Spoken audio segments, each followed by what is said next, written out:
প্রেগনেন্সির আমার এখন ৩১ সপ্তাহ মতো চলছে। আর বাইরে থেকে এখন কিন্তু আমার বেবি বাম্পটা বেশ ভালোই বোঝা যায়। আমাদের এখানে ঠান্ডাটা কিন্তু বেশ জমিয়েই পড়েছে, তাই ইদানিং আমার ঘুম থেকে উঠতে বেশ দেরি হয়ে যাচ্ছে। ঘুম থেকে উঠতে করতে মোটামুটি ৮টা বেজে যাচ্ছে। প্রতিদিনই ভাবি একটু সকাল সকাল করে উঠবো, সকাল করে উঠলে আর কি সকালের খাবারটা তাড়াতাড়ি খাওয়া হয়। দেরি করে উঠলে বাড়ির সমস্ত কাজ সারতে সারতে আমার কিন্তু প্রচণ্ড খিদে পেয়ে যায়।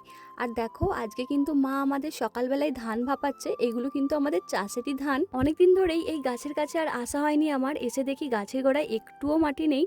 এই দেখো এইগুলো হলো গরুর গোবর, যেগুলো অনেক দিন ধরে রাখার ফলে আস্তে আস্তে মাটিতে পরিণত হয়েছে। এইগুলোই এখন আমি গাছের গোড়ায় দিচ্ছি।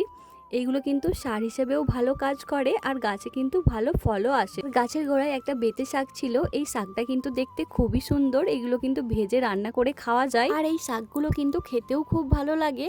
আর দেখো সবশেষে কিন্তু আমি গাছেতে জল দিয়ে নিচ্ছি। আর গাছের গোড়ায় যে চারাগুলো হয়েছিল ছোট ছোট, সেইগুলো তুলে ভাবছি আজকে বসিয়ে দেবো।